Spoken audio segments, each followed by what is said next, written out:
दोस्तों 21 जुलाई 2023 को एक फिल्म आ रही है जिसका नाम है अजमेर 92। यह फिल्म अजमेर के उस भयावह दरिंदगी को दिखाने का दावा कर रही है जो आज से 30 साल पहले घटित हुई थी। लेकिन एक बड़ा सवाल यह है कि क्या यह फिल्म उस भयावहता को दिखा पाएगी जो एक्चुअल में अजमेर में हुआ था। आज़ाद भारत के इतिहास में अजमेर का यह चैप्टर किसी काले पन्ने से कम नहीं है। उसमें शामिल लोगों को ना तो आज तक वाजिब सजा मिल पाई है और ना ही इसके पीड़ितों के साथ इंसाफ हो पाया है, वो भी तब जब पीड़ितों में कोई अबला नारी या बेबस परिवारों से नहीं बल्कि बड़े घरानों की लड़की थी जिसके परिवार से लोग IAS या उससे भी बड़े अधिकारी थे। तो क्या थी अजमेर की वह कहानी जिसे सालों तक दबाया गया और संभवतः आज भी वह दबी हुई ही है। आइए आज के इस वीडियो में हम आपको सब कुछ बताते हैं पूरे विस्तार से। आप इस वीडियो को आखिर तक जरूर देखिए, आपको सब कुछ समझ में आ जाएगा। हेलो एंड नमस्कार, मेरा नाम है प्रशांत और आप देख रहे हैं बेजोड़जोड़ा.com का यूट्यूब चैनल। दोस्तों साल 2022 में विवेक अग्निहोत्री की एक फिल्म आई थी द कश्मीर फाइल्स। इस फिल्म में साल 1990 में हुए कश्मीरी पंडितों के कश्मीर से विस्थापन को जिस सच्चाई के साथ दिखाया गया था उसे हर किसी ने पसंद किया था। इस फिल्म को चारों तरफ से जो सराहना मिली वो तो मिली ही, साथ में फिल्म ने बॉक्स ऑफिस के ऊपर भी शानदार परफॉर्मेंस दिया था। इसी के बाद फिल्म मेकर्स सच्ची घटनाओं पर फिल्म बनाने के लिए आगे आए, खास करके वो घटनाएं जो लेफ्ट विंग के एजेंडे को सूट नहीं करती है। इसी कड़ी में द केरला स्टोरी और 72 हूरें भी बनी। इसके बाद अब अजमेर 92 फिल्म आ रही है जो कमोबेश उसी तरह के कॉन्सेप्ट पर बेस्ड है। ये कहानी शुरू होती है साल 1987-88 से। अजमेर में एक स्कूल है सोफिया सीनियर सेकेंडरी स्कूल। इस स्कूल में सिर्फ लड़कियां ही पढ़ती थी, वो भी 11 से लेकर 20 साल की उम्र की। ये कोई आम नहीं बल्कि बहुत ही प्रतिष्ठित स्कूल है जिसमें किसी भी आम आदमी के बच्चे का एडमिशन हो ही नहीं सकता था। इसीलिए जाहिर सी बात है कि शहर के पैसे वालों के बच्चे ही उस स्कूल में पढ़ते थे। इसी स्कूल के एक बच्ची को फारूक चिश्ती नाम का एक शख्स अपनी प्यार के जाल में फंसाता है। फारूक चिश्ती कोई आम आदमी नहीं था बल्कि वह अजमेर के यूथ कांग्रेस का प्रेसिडेंट था और साथ में वह खादिम के परिवार से ताल्लुक रखता था। खादिम मतलब अजमेर शरीफ के दरगाह का केयर टेकर। अजमेर शरीफ के दरगाह के खादिमों की अच्छी राजनीतिक पहुंच थी और साथ ही उन लोगों को पैसों की भी कोई कमी नहीं थी। मतलब यह हुआ कि वह शहर के सबसे रसूखदार लोग थे और उसके ऊपर कोई भी पावर काम नहीं करती थी। इसी का फायदा उठाकर फारूक चिश्ती ने उस लड़की को अपने साथ फार्म हाउस पर ले गया। प्यार में पागल वह लड़की चली भी गई, लेकिन वहां पर जाने के बाद उस लड़की के साथ दुर्व्यवहार किया गया और साथ में उसकी नग्न तस्वीरें भी निकाल ली गई। ये वो तस्वीरें थी जिसे कहीं भी शेयर नहीं किया जा सकता था। एक ऐसी तस्वीर जिससे किसी भी लड़की के आबरू को खतरा हो सकता था, क्योंकि वो लड़की समझती रही कि वह फारूक चिश्ती से प्यार में है और फारूक भी उससे प्यार करता है।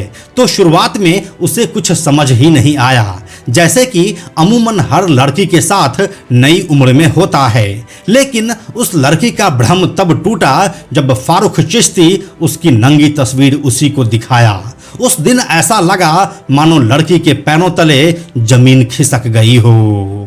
अब फारूक चिश्ती उस तस्वीर को दिखाकर उस लड़की का ब्लैकमेल करने लगा। शुरू में तो लड़की मना की, लेकिन वे लोग इतने पावरफुल थे कि उस लड़की का रेसिस्टेंस वहां पर किसी भी काम का नहीं था। मजबूरी में अपनी इज्जत और जान बचाने के लिए वह लड़की अपनी और दोस्तों को उसके फार्म हाउस पर लेकर जाने लगी, जहां पर उन सभी के साथ दुर्व्यवहार होता और उनकी भी तस्वीर निकाल ली जाती। इस पूरे कांड में अजमेर यूथ कांग्रेस का प्रेसिडेंट फारूक चिश्ती के अलावा यूथ कांग्रेस के वाइस प्रेसिडेंट नफीस चिश्ती, ज्वाइंट सेक्रेटरी अनवर चिश्ती और साथ में मुजीउल्लाह उर्फ पुत्तन, इशरत अली और शमसुद्दीन जैसे लोग थे जो खादिम के परिवार से ही ताल्लुक रखते थे। एक लड़की से शुरू हुई यह खौफनाक कहानी अब सैकड़ों लड़की तक पहुंच चुकी थी और सबके साथ इसी तरह का खेल हो रहा था। नफीस चिश्ती और फारूक चिश्ती के कई और रिश्तेदार और दोस्त भी लड़कियों की मजबूरी का फायदा उठाने लगे। कभी एक फार्म हाउस तो कभी दूसरे फार्म हाउस में रोज नई लड़कियों के साथ यौन शोषण करना और फिर उनकी नंगी तस्वीरें बना लेना इनका धंधा बन चुका था। उस जमाने में कैमरे में रील डालकर तस्वीरें ली जाती थी और फिर उस रील को डेवलप करवाने के लिए स्टूडियो में भेजना पड़ता था। जब इन तस्वीरों को डेवलप करवाने के लिए स्टूडियो भेजा गया तो स्टूडियो के एक फोटोग्राफर ने भी उन ऊंचे घराने की लड़कियों की फायदा उठाने का सोचा। फोटोग्राफर ने कई लड़कियों को धमकाकर उनके साथ दुर्व्यवहार किया। महीनों तक ऐसे ही लड़कियों का यौन शोषण होता रहा। बदनामी के डर से लड़कियां अपनी सहेलियों को इनके पास लाती रही। अय्याशी का ये खेल खेलने वाले दरिंदे रुकने का नाम ही नहीं ले रहे थे। इसी बीच कुछ लड़कियों ने हिम्मत करके यह बात पुलिस में बताई। जब पुलिस इस मामले की जांच में गई तो पता चला कि दाल में कुछ न कुछ काला तो जरूर है। लेकिन जैसे ही आगे की जांच में फारूक चिश्ती, नफीस चिश्ती और अनवर चिश्ती जैसे नाम सामने आए, मानो पुलिस को सांप सूंघ गया हो। पुलिस और उसके आला अधिकारी इस बात को समझ गए कि इस केस को हैंडल करना उसके बस की बात नहीं है और फिर जो जैसा चलता था वैसे ही चलता रहा। इस बात के बाद अब आरोपियों के हौसले भी सातवें आसमान पर पहुंच चुके थे कि अब तो उसका कोई बाल भी बांका नहीं कर सकता है। वो और बेखौफ होकर इस काम को अंजाम देने लगे। अब हालात कुछ ऐसे हो चुके थे कि अंदर ही अंदर मालूम सबको था कि आखिर चल क्या रहा है, लेकिन कोई भी किसी से बता नहीं रहा था क्योंकि इसमें जान का खतरा था। इस दौरान अजमेर में हालात ये हो गए थे कि शहर की तमाम लड़कियों ने घर से बाहर निकलना बंद कर दिया था। शहर की हर लड़की को लोग शक की नज़र से देखने लगे थे। अजमेर की लड़कियों के लिए शादी के रिश्ते आने बंद हो गए। कई परिवारों ने इन सब से तंग आकर शहर को ही छोड़ दिया। इसी बीच एक के बाद एक सोफिया सीनियर सेकेंडरी स्कूल की 6 लड़कियों ने आत्महत्या कर ली। इसके बाद वहां के लोकल अखबार दैनिक नवज्योति ने इस खबर को जब छापा तो उसके ऊपर भी हमले हुए, लेकिन इस अखबार के पत्रकार ने हार नहीं मानी और लगातार इस खबर को छापते रहे। फाइनली लगभग 4-5 सालों के बाद यह घटना पूरी तरह से साल 1992 में सामने आया। इस स्कैंडल के मास्टरमाइंड थे फारूक चिश्ती, नफीस चिश्ती और अनवर चिश्ती। तीनों ही यूथ कांग्रेस के लीडर थे और इसमें फारूक प्रेसिडेंट की पोस्ट पर था।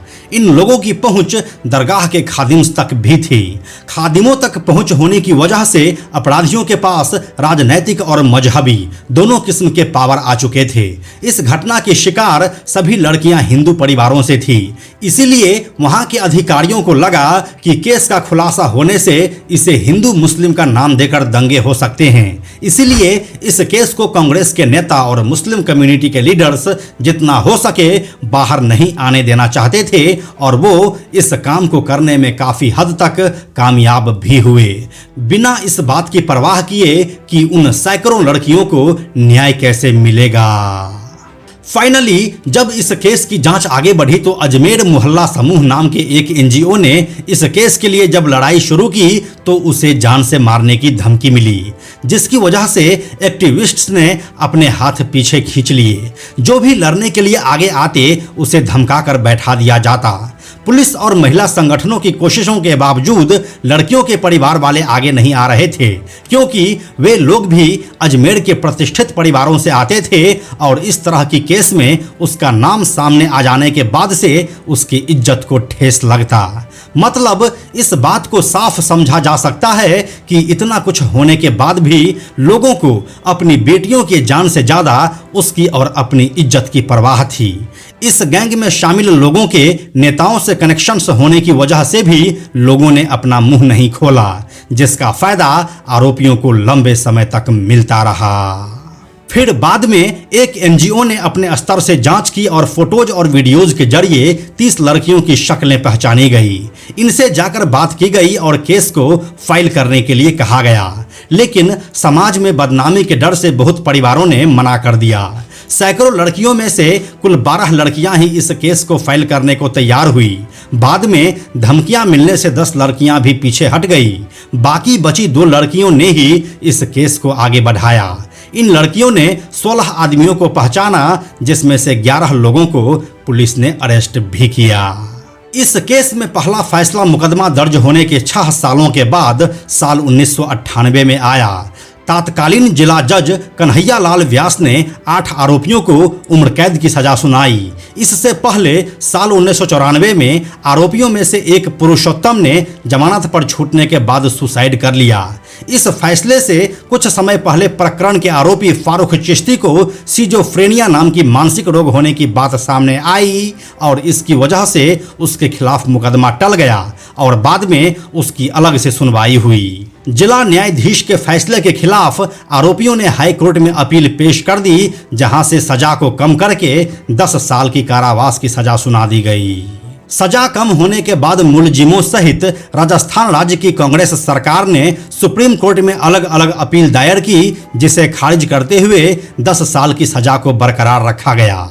साल 2003 में दिल्ली के धौला कुआं में नफीस चिश्ती को बुड़के में गिरफ्तार किया गया और फिर उसके खिलाफ मुकदमे की सुनवाई शुरू हुई। सुनवाई पूरी होने से पहले ही साल 2010 में नसीम और इकबाल भाटी पकड़े गए और फिर साल 2012 में सलीम चिश्ती पुलिस के हत्थे चढ़ गया। इस तरह 5 आरोपियों के खिलाफ नए सिरे से मुकदमा शुरू हुआ, जो अभी भी लंबित है। अजमेर के दामन पर बदनुमा दाग की तरह चिपका बहुचर्चित ब्लैकमेल कांड में साल 2017 में कोर्ट ने एक बार फिर से सुनवाई शुरू की और गवाहों के बयान को वापस से रिकॉर्ड करवाने को कहा। लेकिन इससे अब पीड़ितों के सामने एक नया धर्म संकट आ गया। मुकदमा दर्ज होते समय बिल्कुल अलग परिस्थितियां थी। अब इनके न केवल हंसते खेलते परिवार हैं, बल्कि कुछ के बच्चों की शादियां भी हो चुकी है। इनका धर्म संकट है कि पारिवारिक स्थिति और उम्र के इस पड़ाव में 25 साल पहले हुई ज्यादतियों की गवाही देने किस तरह से आए। कुल मिलाकर अगर इस घटना के निष्कर्ष पर हम पहुंचते हैं तो यहाँ पर यह साफ देखा जा सकता है कि एक पावरफुल आदमी और उसके दोस्तों को सैकड़ों लड़कियों के साथ दुर्व्यवहार करने का लाइसेंस मिला और उसका उन लोगों ने भरपूर इस्तेमाल किया। राजनैतिक पहुंच से लेकर मजहबी ताकत उन आरोपियों के लिए ढाल बनकर सामने आई और आज इस घटना के 30 सालों के बाद भी जब फिल्म रिलीज हो रही है तो मुस्लिम कट्टरपंथी इसका विरोध कर रहे हैं कि इससे मजहबी उन्माद फैल सकता है। ऐसा करके वे लोग 30 साल पुरानी गलती को तो फिर से दोहरा ही रहे हैं। साथ में वे फारूक चिश्ती, नफीस चिश्ती और अनवर चिश्ती जैसे राक्षसों का भी मौन समर्थन कर रहे हैं। मजहब की आड़ में अगर आप गलत को भी सही बोलते हैं तो संभव है कि एक दिन यह आपके लिए ही नुकसानदेह होगा। इसीलिए अपना पक्ष सोच समझकर चुनिए। तो यही थी अजमेर 92 की असली कहानी, जिसे आप पर्दे पर देखने वाले हैं। इस कहानी को देखकर आपको क्या लगता है? क्या पीड़ितों के साथ उचित न्याय हुआ है या आरोपियों को उसके कुकृत्य की सही सजा हुई है? आपको जो भी लगता है हमें कमेंट बॉक्स में लिखकर बताइए। आपके विचार हमारे लिए बहुत मायने रखता है। हम जल्दी मिलते हैं आपसे एक नए कहानी के साथ। अंत में एक और ज़रूरी बात, हमने बेजोड़ जोड़ा का एक टेलीग्राम चैनल भी बनाया है, जहां आपको हमारे सारे वीडियोस की लिंक सबसे पहले मिल जाएंगे। इसलिए आप लोग टेलीग्राम पर भी हमसे जुड़ें। टेलीग्राम पर हमसे जुड़ने के लिए सिंपली आप टेलीग्राम ऐप के सर्च में जाकर बेजोड़ जोड़ा लिखिए और चैनल पर जाकर ज्वाइन बटन क्लिक कर दीजिए। आप हमसे जुड़ जाएंगे। यह वीडियो अगर आपको पसंद आया तो इसे लाइक और शेयर जरूर करें। आने वाले वीडियोज़ के लिए बेजोड़ जोड़ा को सब्सक्राइब करके बेल आइकन को टच करना ना भूलें। Thank you so much.